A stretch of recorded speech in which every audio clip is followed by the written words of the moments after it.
Fala, meus irmãos, a paz do Senhor Jesus, Deus abençoe a sua vida.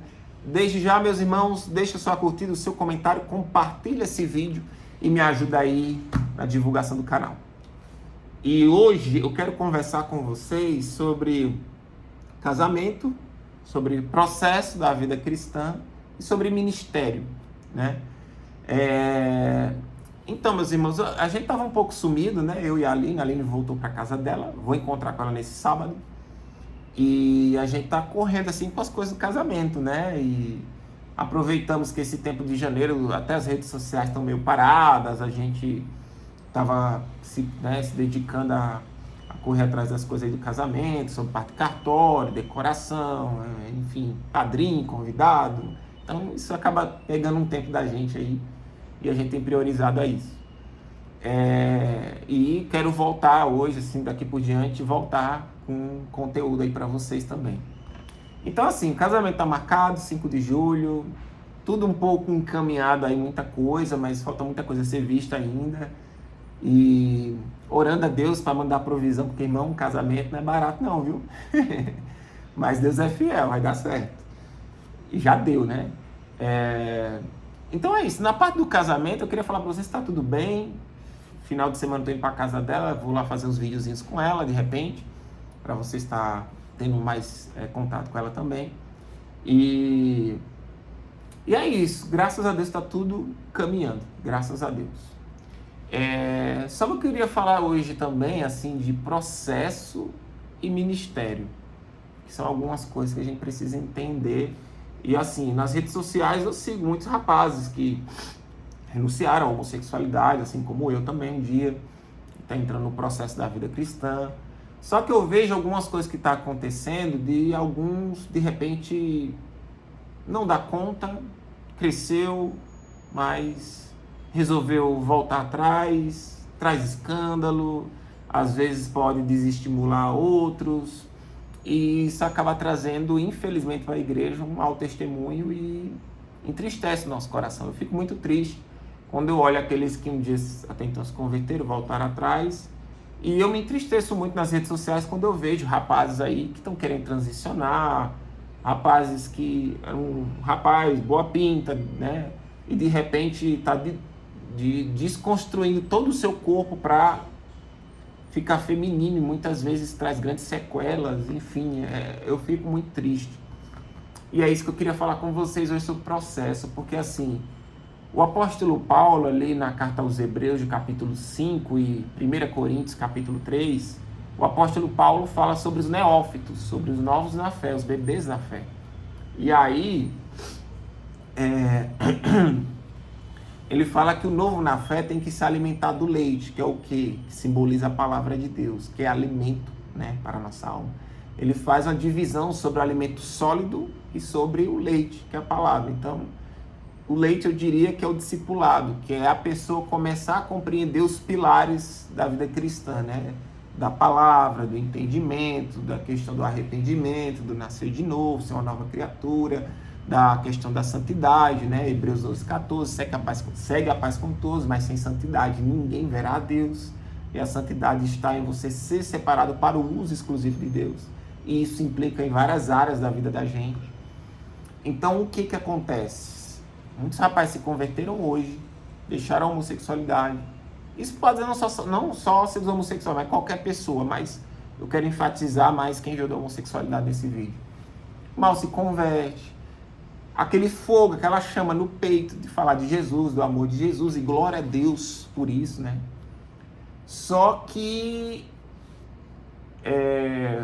precisa viver um tempo ali do discipulado primeiro, sabe? Porque muitos que vêm da homossexualidade, eles precisam ser trabalhados por Deus. Por isso que o vaso do oleiro ali em Jeremias 18, quando se chama vaso do oleiro, né? Que o oleiro, ele pega o vaso que estava tortinho ali e começa a moldar, a redesenhar que ele estava torto e transformando em vaso de honra.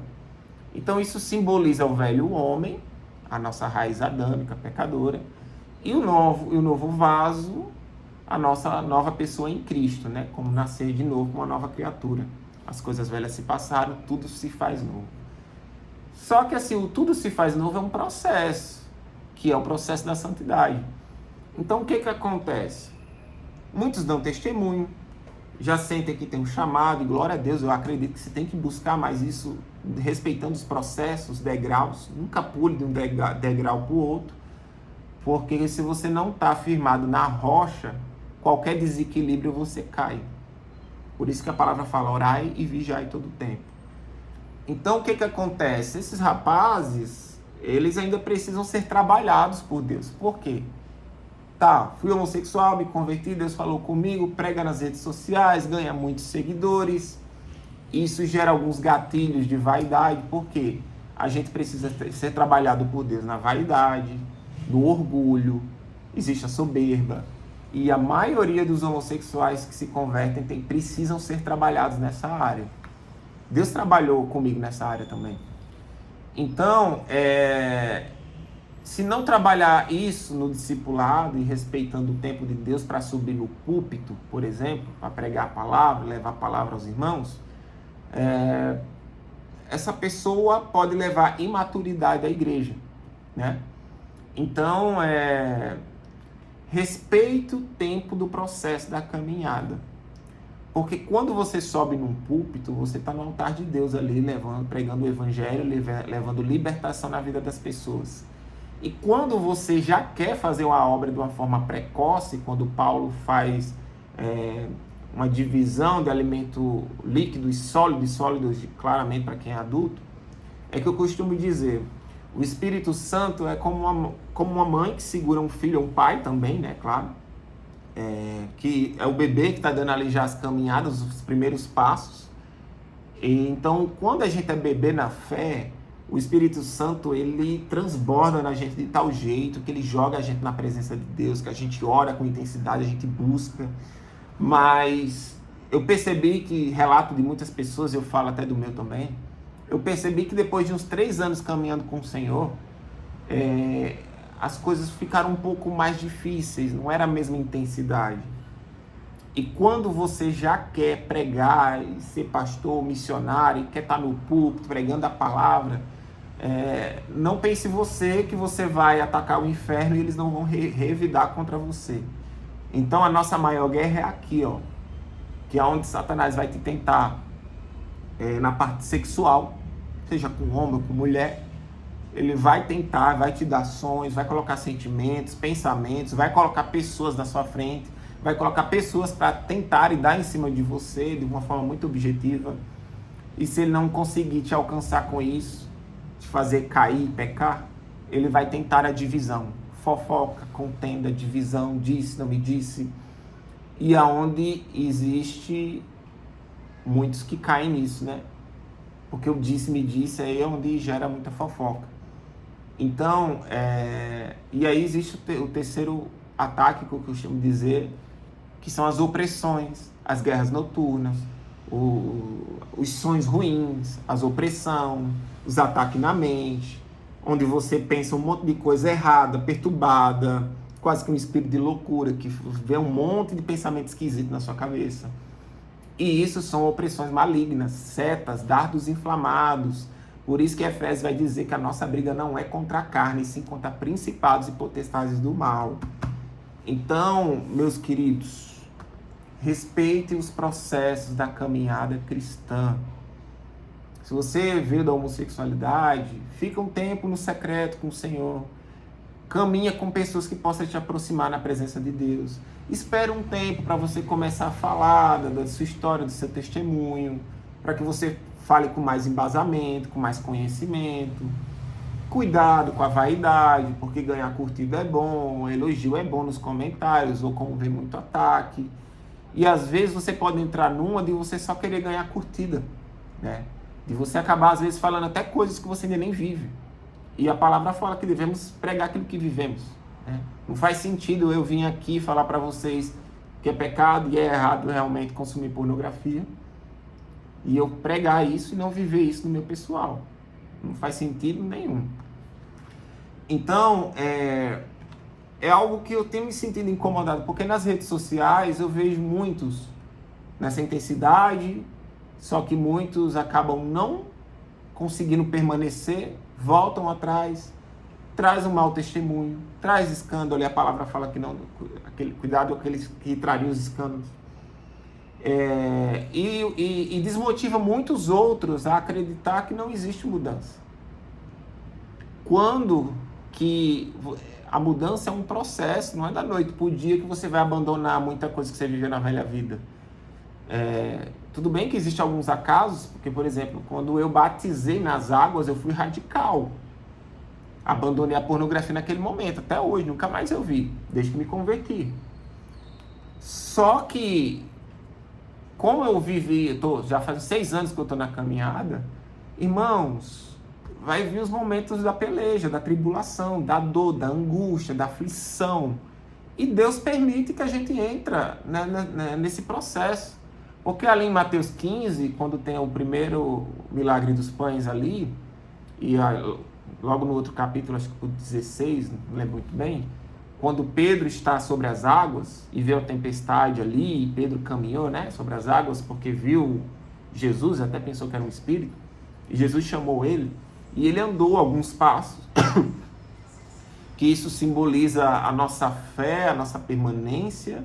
Só que há momentos que a gente pode desfalecer da nossa fé, que foi o que aconteceu com Pedro. Pedro estava confiante, andando sobre as águas, mas chegou um momento que ele desfaleceu. E precisou Jesus segurar ele pelo braço. Mas nesse texto vai dizer que o próprio Jesus levou eles à tempestade para ensinar algo a eles ali. E era o quê? Sobre estar na dependência do Senhor. Lembrar que por mais que a gente se sinta forte, a gente deve vigiar. Porque o processo da caminhada cristã, ela é um processo, não é do dia para a noite que você vai querer ser o apóstolo Paulo, E ali a palavra de Deus vai dizer que a tribulação na vida do crente é um centro educacional de Deus na vida do cristão.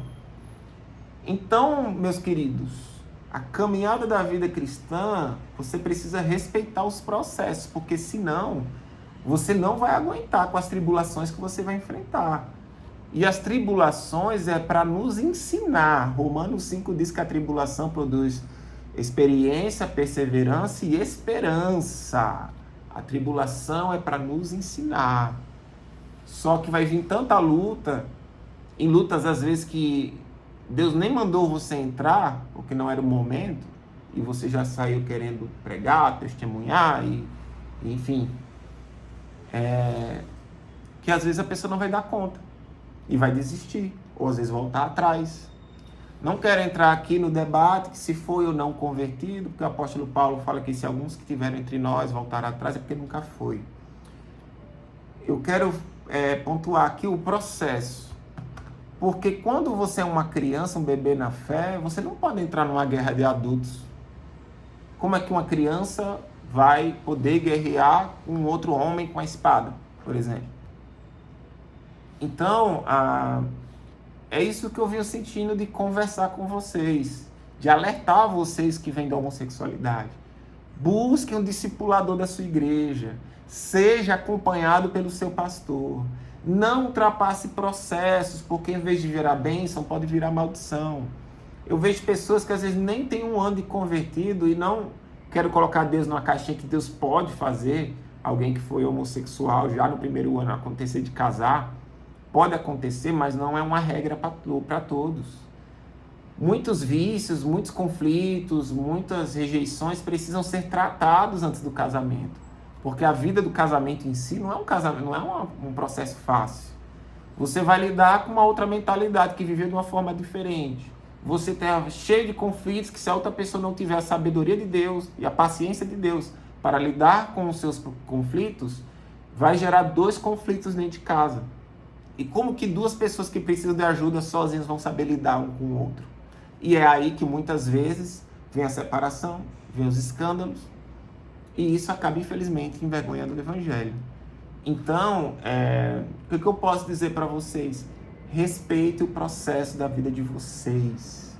O processo, quando é respeitado, você chega no ministério, porque é um tempo de Deus para a gente viver. José passou as maiores aflições que uma pessoa poderia passar. Rejeitado pelos irmãos, longe do pai, vivendo como escravo, possivelmente dormindo mal, comendo mal, sofrendo aflição, perseguição onde estava, a ponto de ter sido comprado como escravo por Potifar, e num dado momento a esposa dele queria ficar com ele, e ele temeu a Deus, fugiu da face do pecado, e ele foi acusado de abusar dela injustamente, foi parar numa prisão. Só que José foi fiel à visão que Deus deu a ele. Isso simboliza como que Deus nos chama. A gente precisa ser fiel à visão que Deus nos deu, a permanecer independente do que aconteça. A nossa confiança tem que estar alicerçada no Senhor. E é isso que muitos acabam cedendo. Quando vem as esposas de Potifar no meio do processo, é onde muitos caem, não permanecem, olham para trás e acabam voltando. E acaba, às vezes, desmerecendo o processo, o evangelho, e dizendo que não existe, que a pessoa nasce gay ou morre gay, que Deus não faz, enfim. E aí traz um mau testemunho para o evangelho, e muitos acabam voltando para um caminho de condenação, porque o evangelho é simples. Jesus veio resgatar todos aqueles que creem nele. E quem não crê já está condenado. E o crer em Jesus não é o sentimento, é a atitude, é viver os mandamentos dele. Então, existe uma guerra pela nossa alma nesse mundo, que o diabo quer nos levar para o mundo, e o evangelho quer nos levar para o reino de Deus. Por isso que 2 Coríntios 4 diz que o Deus desse século tem cegado o entendimento dos incrédulos. A nossa mentalidade está onde? Em Cristo ou no mundo? Se está no mundo, eu estou por um caminho de condenação. Se eu estou, através do evangelho, busca de santidade, reino de Deus, salvação. E aí é isso que eu vejo que muitos estão passando aí e não estão permanecendo, porque não respeitam o processo. E eu, por exemplo, depois de 6 anos, que o Senhor veio preparar, né? E tudo que Deus preparou durante esses 6 anos para agora, tudo está saindo perfeito. Eu estou aqui, firmado na rocha.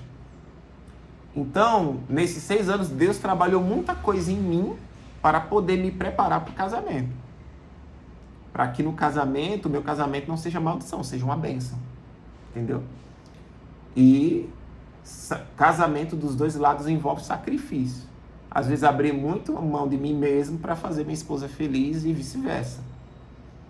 Então, precisa-se ter maturidade para poder viver as promessas de Deus, ou propriamente pregar a palavra de Deus, para que você não venha ser pedra de tropeço na vida das pessoas e levar as pessoas ao engano. Então, meus irmãos, respeite o processo da vida de vocês, porque o ministério que Deus vai preparar para vocês, o chamado de vocês, Deus vai fazer tudo perfeito, mas existe o tempo de Deus. O apóstolo Paulo não se converteu hoje, já saiu fazendo a obra do jeito que ele queria, não. Nos estudos ali teológicos, foi cerca de 14 anos, ali em Gênesis, acho que 1:18, ao quase capítulo 2. Paulo foi moldado por Deus, porque Paulo era orgulhoso, soberbo, achando que ele era a solução da igreja, e Deus falou: epa, quem que você pensa que é? Vai ficar de molho. 14 anos para quando Deus mandou Barnabé pegar Paulo, e daí ele começou seu ministério, foi uma bênção. Então, meus irmãos, respeite o processo. Você que vem da homossexualidade, cuidado. Esteja forte para poder dar os primeiros passos. Caminhe com pessoas que orem por vocês, intercedam por vocês e que ensinem vocês a maturidade cristã. E vocês, abram o coração de vocês, não deixem o orgulho tomar vocês. Afinal, será que às vezes um bebê pode ensinar um professor da faculdade a dar aula? Então, trabalhe a sua humildade, escute os mais velhos, tenha sabedoria, espere o seu tempo, porque Deus vai fazer tudo perfeito. Entendeu? E é isso que eu falo por um testemunho próprio. Fui muito moldado por Deus nesse ano de 2024. Deus me trabalhou em muitas áreas e eu fui pressionado, irmão, assim, ó. Só que quando você é pressionado por Deus, é onde sai o melhor azeite. Então, Deus está mais preocupado com a sua maturidade cristã, intimidade com Ele, do que propriamente querer sair ganhando um monte de curtida, evidência, visibilidade, ou tentar alcançar um monte de alma. Só que às vezes você vai perder a sua em vez das que vocês estão ganhando, né? Então Deus ele quer que a sua alma permaneça para a salvação e não para a condenação. E é isso. O vídeo vai ficar longo, 20 minutos. E é isso, meus irmãos. E assim, para vocês que me acompanham, para vocês que de alguma forma acreditam na minha história, no meu ministério, no meu testemunho, eu sempre deixo aberto aqui, se vocês quiserem abençoar, né, o meu canal, o meu ministério. E propriamente agora que eu vou casar também, preciso de toda ajuda, para quem sentir no coração. Eu vou deixar aqui o meu número, que é 19 9742 35994. De novo, 19 9742 35994. Esse é o meu Pix, ele é da conta Itaú, né? Riquelme Araújo. E se alguém quiser me chamar no WhatsApp para conversar, também esse é o meu WhatsApp também, né? Para poder ajudar de alguma forma. E tô dando aí os meus passos para viver da obra de Deus. E não é um processo fácil, irmãos. Não pensem que viver da obra de Deus você tem um cheque especial todo dia que cai ali e Deus manda, Deus cuida, mas isso não vai isentar da nossa responsabilidade em ter que se virar muitas das vezes quando faltar. E às vezes acontece. Jesus fala que no mundo passaria por aflições. Será que em algum momento eu não vou passar por momentos de dificuldade financeira? Isso pode acontecer. E é onde que muitas vezes a gente vai ser provado na nossa fé, se a gente vai permanecer mesmo quando faltar. Então Deus pode permitir. Então, se você sentir e quiser abençoar a minha vida, o meu ministério, o meu canal, propriamente o meu casamento, esse é o meu número. Como eu falo, eu não barganho aqui, não cobro ninguém aqui, nem cobro para ir nas igrejas. Eu faço a obra por amor, né? E por aquilo que Deus fez na minha vida e pelo meu chamado. Então, eu vivo hoje meio que por trabalho freelance, assim, quando aparece, e na dependência de Deus, até Deus preparar. Estou orando, se é de Deus, eu de repente trabalhar em alguma área, em algum outro trabalho e tentar ali conciliar com a obra. Só que esse ano eu vou terminar o curso de teologia e ter um casamento esse ano, então a princípio esse ano ainda vou ficar na dependência aí de Deus para ver o que Deus vai fazer, mas estou orando. Se for da vontade dele que eu trabalhe em alguma área aí e eu consiga conciliar, que seja para a glória de Deus, mas não me movimento a obra para ficar dependendo das pessoas ou estar pedindo às pessoas, mas como qualquer outro canal aqui do YouTube que deixa disponível para quem quiser abençoar o seu canal, né? Da mesma forma eu também tenho essa liberdade. Então, conto com a sua ajuda, conto com as suas orações pela minha vida, pelo meu ministério, pelo meu casamento que está por vir aí. O inimigo não está muito feliz não, mas já caiu por terra. Porque o Senhor está no negócio. Quando ele está, meu filho, o diabo já perdeu e a hora dele está chegando. Glória a Deus, né? E é isso, meus irmãos. Que Deus te abençoe. Vou voltar aí com os vídeos, com um tempo de conversa aí com os seguidores. É isso. Estou aqui para tentar pregar da palavra, daquilo que o Senhor faz na minha vida, daquilo que pode ajudar as outras pessoas. E o Senhor Jesus nos chamou para ser sal, né? Então, estou aqui para fazer a diferença. E é isso. Que Deus abençoe, viu?